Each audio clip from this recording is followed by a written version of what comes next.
Hello, and welcome to the Storyteller's Mission with Zena, a podcast for artists and storytellers about changing the world for the better through story. In the previous episode, I was talking about why human beings collectively as a species is so obsessed with story. And what I said was that story is what allows us to make sense of our world. Without it, we're lost. We are just lost. We need story to ground us, to help us to know where we fit, to help us to make sense of this world, because life is confusing and chaotic. And story is the way in which we take that chaos and we put it in a form that gives it meaning and purpose and helps us to comprehend it so that we know how to live, so that we can hopefully make choices that are going to help maximize the full potential of our living experience. Because if we can't understand that falling into that pit of snakes was bad and it hurt and we want to avoid doing it next time, but we don't know how to do that because we don't have a tool to be able to do that, then we're going to keep falling into the pit of snakes. We're going to keep getting hurt, and nobody wants to live like that. So story is what helps us to navigate this very chaotic and confusing world in which we live. It gives us meaning. It gives us order. It helps it make sense. I want to make a connection between that reality and trauma.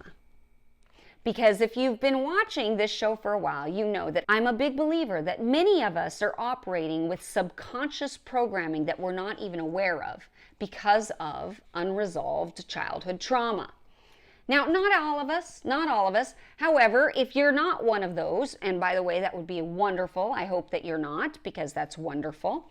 But if you're not, then you know people who are, because unfortunately, too many of us are walking wounded, right? And so trauma is a very powerful force in the universe, and it's something that we're getting more and more in a lot of ways. And I guess I can't actually state this definitively, but you'd think that as we evolve and become more civilized, that trauma would be less of an issue, but that's not necessarily the case. We're just kind of making up new kinds of trauma. It just keeps manifesting itself in different ways depending on the era in which we live. Okay, having said that, the point is, I want to connect why storytelling impacts people that grew up in dysfunctional homes. Because the truth is that children that grow up in dysfunctional or abusive families will often construct elaborate defense systems called denial. In other words, they will create a construct of reality that they think is true. In fact, it is almost surreal how often, universally, adults who grew up in these types of environments will look back on their own childhood and think on it with fondness. They will actually believe that they grew up in a happy home. In fact, there will even be almost this nostalgic view of it. But in reality, they've created it. It's a false narrative. It is an elaborate system of denial that they've built up. And when they reflect on their childhood, it's not a true perspective of what happened. Why? Well, this is because when you live in these types of families, the family unit itself is collectively denying the reality of the family's experience. Now, what do I mean by that? Well, I'm talking about the fact that, say you grew up in an alcoholic home. Nobody in that home is acknowledging the alcoholism. Or if they are, they're not acknowledging all of the other dysfunction that results because of that alcoholism. The abnormal becomes normal. It becomes a whole family system of being, and everybody then becomes responsible for covering it up, or for pretending that it doesn't exist, or for ignoring it because they don't want to cause problems. Whatever the case may be in that particular family, it becomes a family disease. That's why one of the principles of AA is that alcoholism is a family disease. Everybody is forced to participate in the lie. No one is allowed to talk about it honestly. Nobody is allowed to be open and direct about the elephant in the room. Nobody can do that. No one is allowed to confront the abuse or even share their feelings honestly and safely without repercussion. It is chaotic. It is explosive. It is a hostile environment. The minute you try to share something honestly, you are attacked. You are the problem. You become the problem when you try to bring up the thing that is the elephant in the room. If you were the one that tried to address it, you know that the whole family unit turned on you because they saw you as causing the problems, because you're supposed to just, no, don't bring it up. Don't bring it up. Everybody walks on eggshells and we'll keep the peace. So if you're like, hey, let's talk about this, now you become seen as the problem because you're the one trying to address the problems. So everyone in a dysfunctional or abusive home is supposed to pretend that everything is okay. The entire system is built on secrets and lies and silence and a suppression of the truth. And yet, the child knows on some fundamental level, on some instinctive level, that something is wrong. And so early on, almost invariably, a child will try to address what's wrong, will try to fix it. We cannot help it. It is built into our human nature. But here's what happens. They know something is off, but since the whole rest of the family has been conditioned to deny this perception or to deny the reality of the family unit, the child will eventually capitulate. In other words, the child will eventually change his mind and come to see, oh, well, I must be wrong. My perceptions must be wrong. Because since everybody else in the family isn't saying it or noticing it, and everybody else seems to be doing just fine, I guess I must be the problem. It must be me. They internalize it. They turn it back on themselves and see themselves as being the wrong person, the wrong thing, the problem of the entire family. No one else seems to be acknowledging the reality of the dysfunctional system, so the child eventually adopts the family's truth over and against his own, and then believes that he or she is the problem, not whatever he thought it was. Now, there's an upside to this in a weird kind of way, because in terms of trauma, what happens is in our brains, that actually gives us a little bit of hope. Because see, if the problem is me and not this thing that I can't control, then there's still a chance I can fix it, I can change it. And so children who adopt that perception will try everything. These are the people pleasers.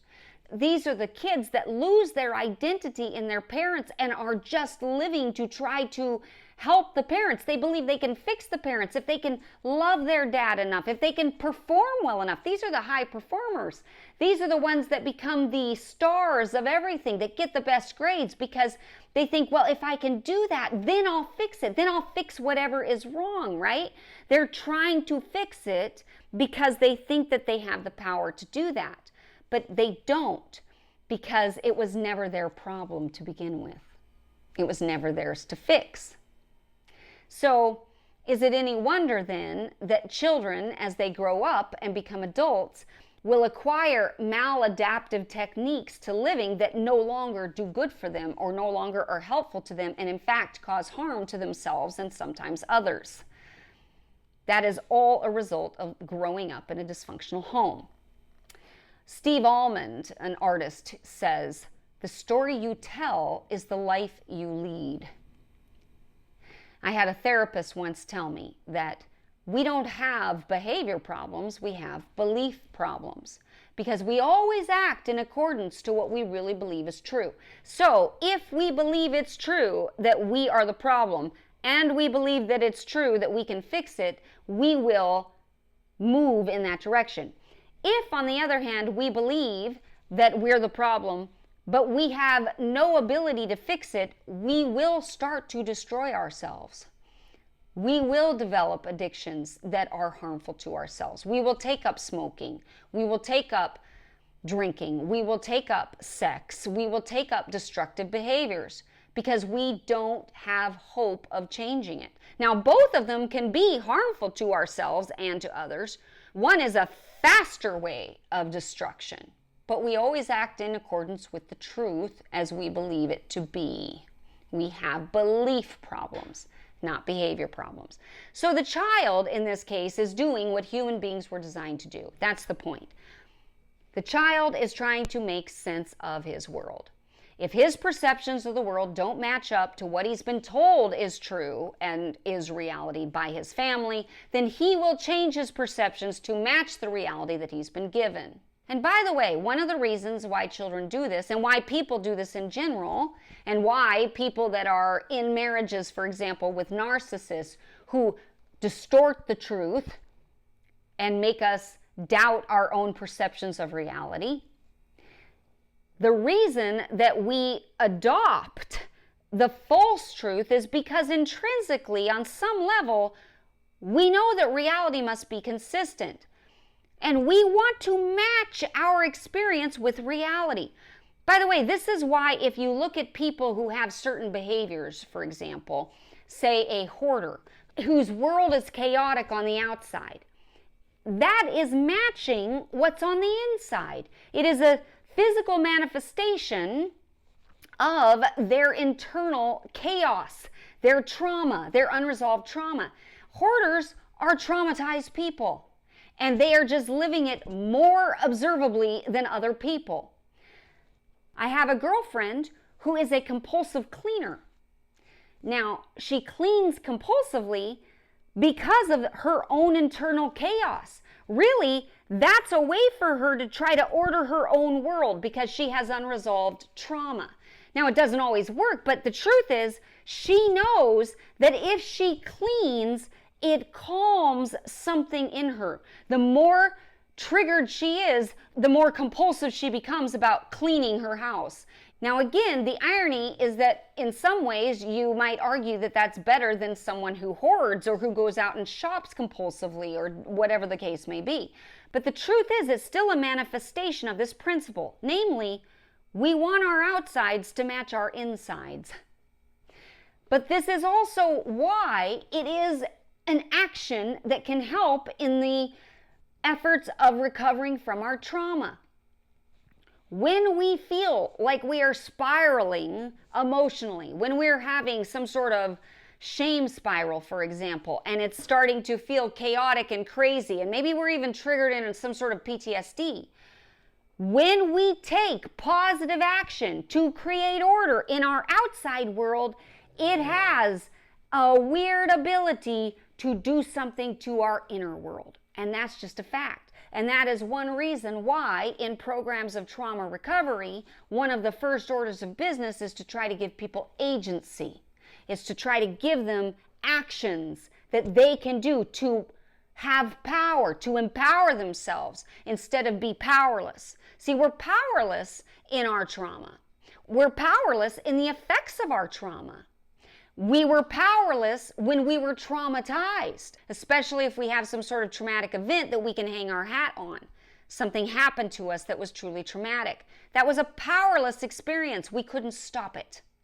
But now, in our recovery, the idea is to try to reinstitute some sort of power, some sort of agency that gives us a better ability to deal with it, and it reduces the anxiety. It reduces all of those feelings of chaos and shame and powerlessness, and that's essential because those feelings tend to feed on themselves. The more shame we feel, the more shame we're going to manifest and cause. Shame feeds shame. So, having agency where we create order is going to create order. It always feeds upon itself. Again, the point is that intrinsically we know that reality must be consistent, and we want to match our internal reality with our outward reality. Contradictions cannot exist, and therefore, when we create order on the outside, it has the weird ability to manifest order on the inside and vice versa, if we're doing it in a healthy way. Otherwise, sometimes it's so out of control. We could clean compulsively and think that that's creating order, but if it is so compulsive that we're out of control in the cleaning, then that doesn't do us any good either. Like people that wash their hands so much that their hands start to bleed. That's just as bad as going out and, I don't know, smoking pot or that's just as bad. It's just as harmful to us as a human being as doing some other sort of acting out technique. We know intuitively that whatever we say the truth is must consistently play out in every aspect of reality. And therefore, what do? We use story to figure out the puzzle pieces of our lives. We use story to try to make sense of our world again. And again, this is why if something terrible happened to us and somebody that was supposed to be a nurturing caretaker of us did that thing to us, we will tend to take the blame and think that we are the problem, because that is easier, that is more palatable to believe that it was my fault than that this person completely exploited me and abused me. This person that was meant to love me did this to me. That is almost more unbearable than the idea that, oh, it was my fault. I did this, I caused it, and that's why often we'll internalize it.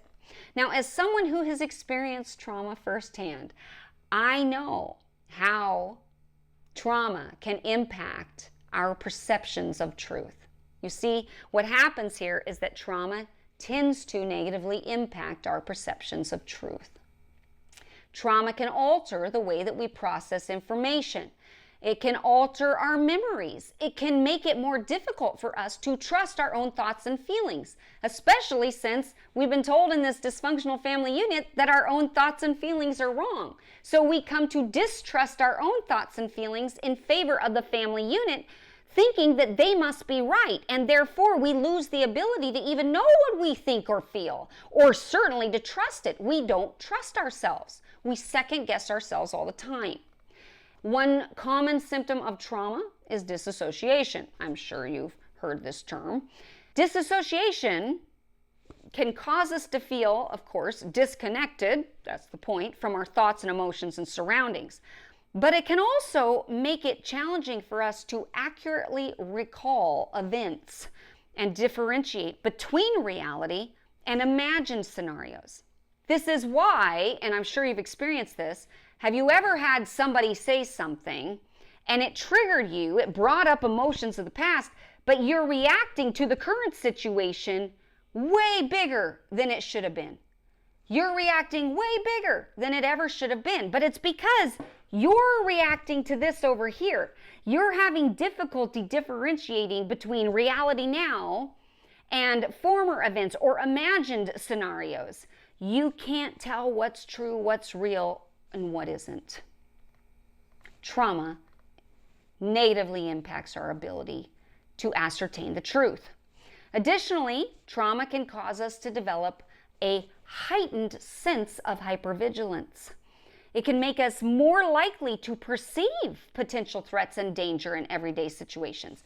So that's the irony. On the one hand, we can be deadened to it too. We can ignore signs of danger because we don't trust ourselves and our instincts. And so notice these people that keep getting themselves in the same situation over and over again, and they're like, how did I get here? I know better. Well, these are people that don't trust themselves, and so they keep repeating it. It's called trauma reenactment. Over and over and over again, they find themselves in these terrible situations. They're not bad people. They're not idiots. They are running a program that they're not even aware of. They don't know how they got there. And I know this because this was me. But in addition to that, sometimes it has the opposite effect. This can both be true. In some cases, you can perceive dangers that others are oblivious to, others who haven't had trauma happen. In some cases, we are more likely to receive those threats or to see something in an everyday situation. Are you one of those people who you can tell when somebody has a bad motive or there's something off about a person, there's something dangerous about them, and maybe nobody else around you can even perceive it, but you know this is a predator at some level? It's because you have this ability. But either way, the problem is because sometimes we have this superpower and we're extra hyper-vigilantly aware, but sometimes we're oblivious to things that we should be aware of. Either way, it distorts our sense of self. It distorts our ability to trust ourselves, and it distorts our sense of reality. It increases our tendency to jump to conclusions or make assumptions based on limited information. We are not as reasonable as we ought to be. We go there before we've even thought about where we're going. We read into situations way too quickly. We're too reactive. We don't react like normal people. We don't take action. We're reactive. We jump to conclusions.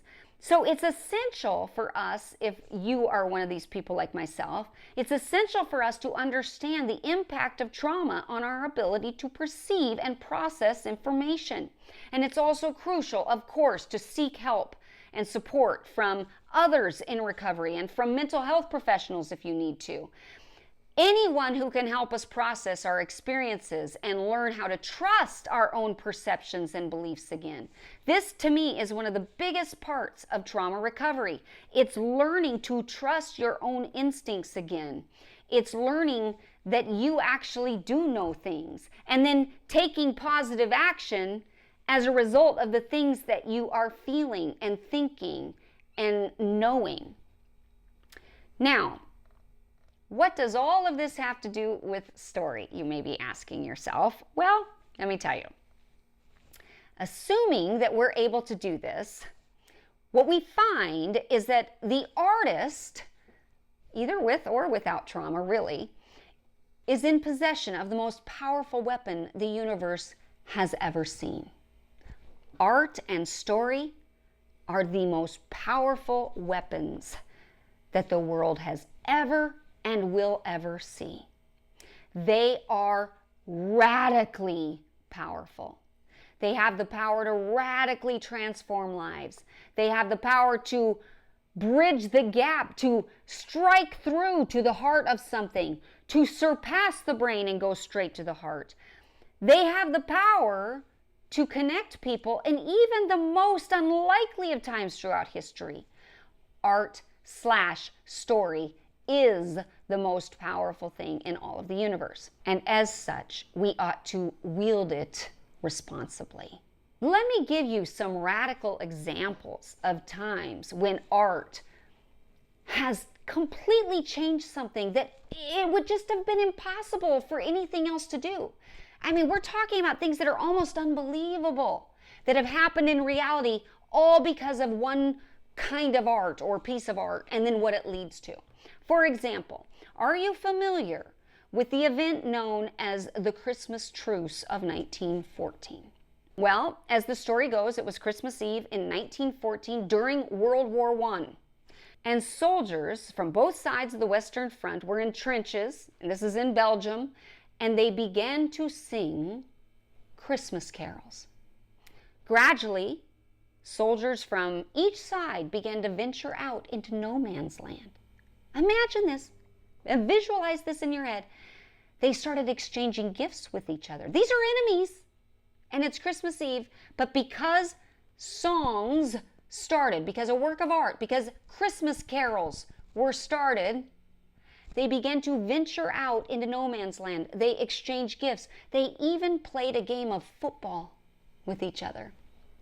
The truce lasted for several days, and here's what's really amazing.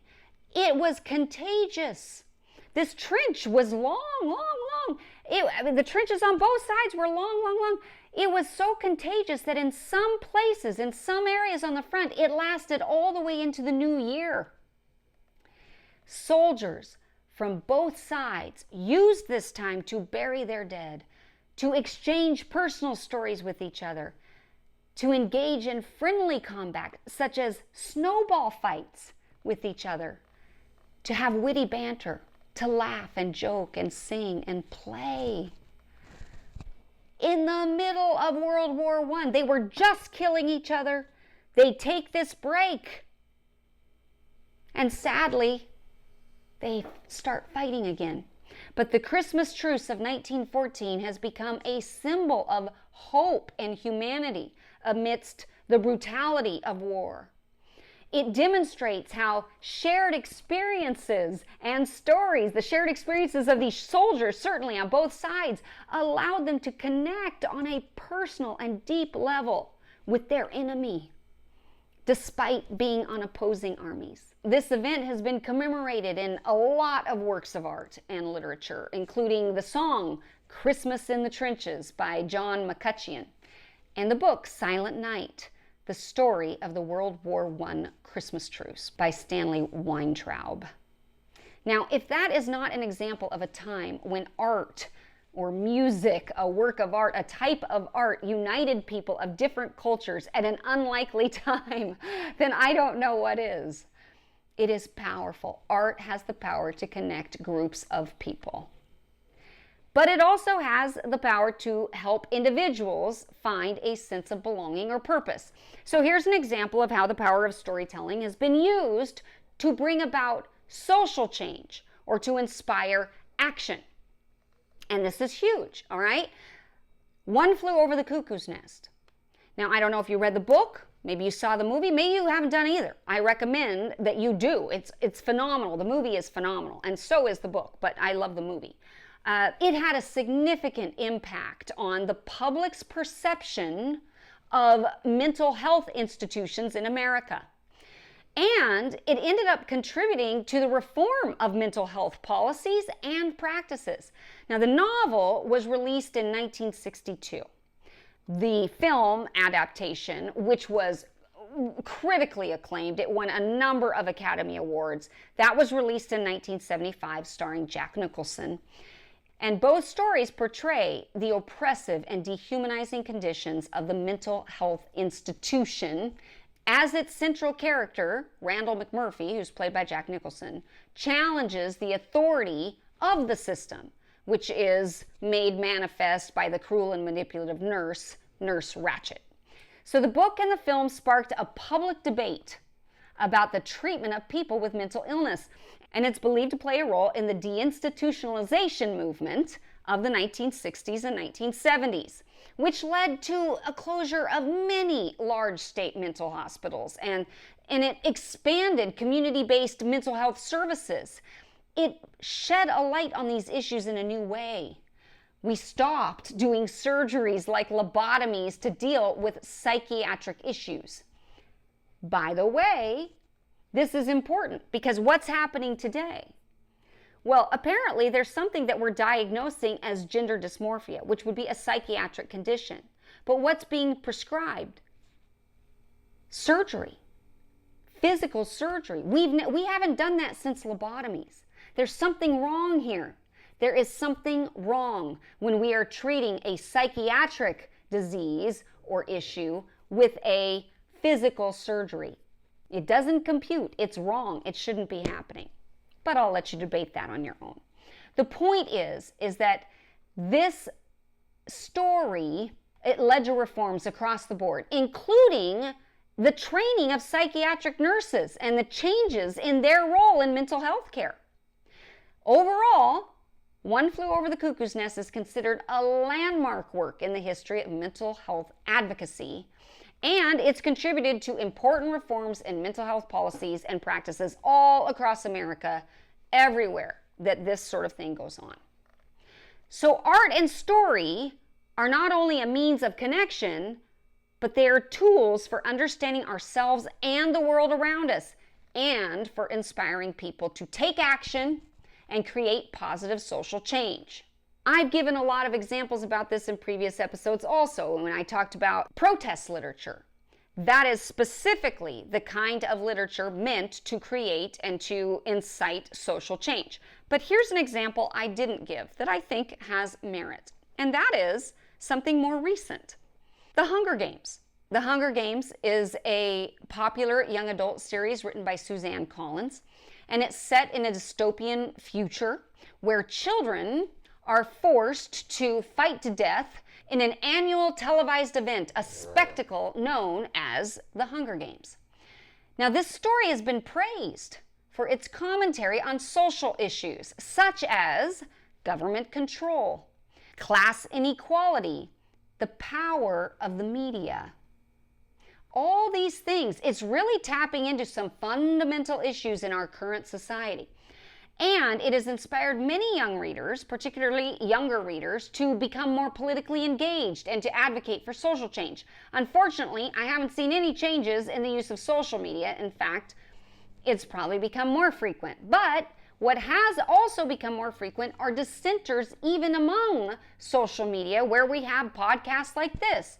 Podcasts, I think, are such a vitally important part of the landscape of social media, because this is where we can find dissident voices. This is where we can argue now.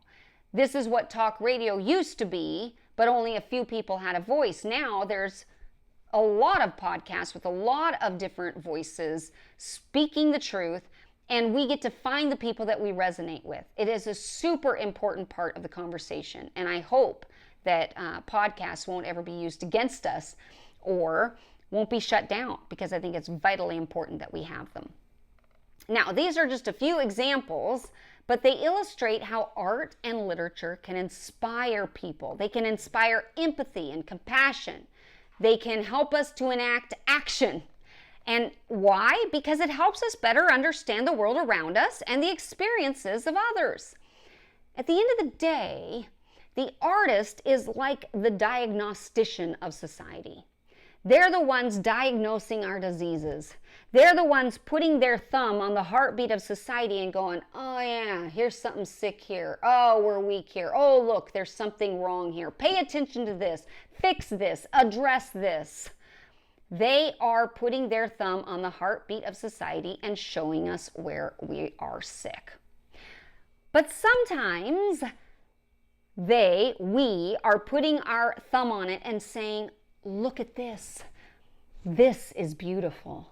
Oh, look at this. Yes, look at this. This is praiseworthy. This is worth aspiring towards. This is worth fighting for. This is worth everything. This is what it's about. And this is why, as artists, we're also the moral purveyors of society. We are the ones telling culture what is good, what is right, what is noble, what is praiseworthy, what we should think about as a society, what we should strive to be like as people, as human beings. What are the good characteristics to manifest? I have one more quote for you here from Madeleine L'Engle that I just think is gorgeous. And I believe it speaks exactly to our calling as storytellers. She writes, "The artist is a servant who is willing to be a birth giver. In a very real sense, the artist, male or female, should be like Mary, who, when the angel told her that she was to bear the Messiah, was obedient to the command." Obedience is an unpopular word nowadays, but the artist must be obedient to the work, whether it be a symphony, a painting, or a story for a small child. I believe that each work of art, whether it is a work of great genius or something very small, comes to the artist and says, "Here I am, enflesh me, give birth to me." And the artist either says, "My soul doth magnify the Lord," and willingly becomes the bearer of the work, or refuses. Which brings me to the very last point that I'd like to make today, which is that art, in my mind, is an act of worship. Producing art, creating art is an act of worship. In part because you're taking truth and you're manifesting it in beauty. Art is truth plus beauty. It is form plus content. It is both and. And therefore, it is beautiful because you have both. You have both, and it becomes an act of worship. And so I agree with Madeleine L'Engle. You either say, "My soul doth magnify the Lord," and willingly become a bearer of the work, or you refuse. And that is why Maya Angelou is correct when she says, "There is no greater agony than bearing an untold story within you." Storytellers have a lot of power. And we want to make sure that we're wielding that power correctly, that we're not abusing it. This is why, of course, the first principle of storytelling is truth-telling. We tell the truth about the human condition and about the world as it really, truly exists. The first duty of the artist is to tell the truth. But we put that truth in a beautiful form. And if we don't tell the truth about the world as God created it, or about human beings in all their glory and depravity, we're doing the same bad thing to that child that his dysfunctional family of origin did. We are skewing his perceptions of reality. We are distorting the truth, and therefore we are causing harm to him and to others. That's how abusive cycles start, by the way, including abuse in art. It starts through lies. It starts through obscuring the truth. We can tell beautiful lies. See, art is something where we can put it in a beautiful form and still have it be a lie, which is why the very first principle is truth-telling. We must tell the truth about the world as it really is, about our experiences as human beings, good and bad. We cannot distort or skew the truth. And then we take that truth and we put it in a beautiful form and present it to our audience. Why? For the purpose of human connection, so that they know that they are not alone, so that they know their purpose and place in this world, so that we all know and can make sense of the world as it is and as we know it to be, and so that we're inspired to bring out the best parts of humanity and to manifest the best parts in ourselves. Art is powerful. And as John Ruskin says, art is not a study of positive reality. It is the seeking for ideal truth. May we go forth as truth tellers. May we go forth as storytellers and artists who are not looking for positive reality, but the ideal truth, the truth that surpasses all comprehension. And may we manifest that in the beauty that we've been allowed and called to create. If you are a storyteller and you are looking to partner with somebody, you need help from a coach to tell the truth about the human condition, to manifest your story in truth, but also in a beautiful form, then may I encourage you to check out my services on the website. I would love to be of service. I would love to stand by you and walk through this process with you. You can go to the website, www.thestorytellersmission.com/coaching, and reach out for a free consultation, and we'll take it from there. All right. I want to thank you for joining me today on the Storyteller's Mission with Zena Del Lowe. May you go forth inspired to change the world for the better through story.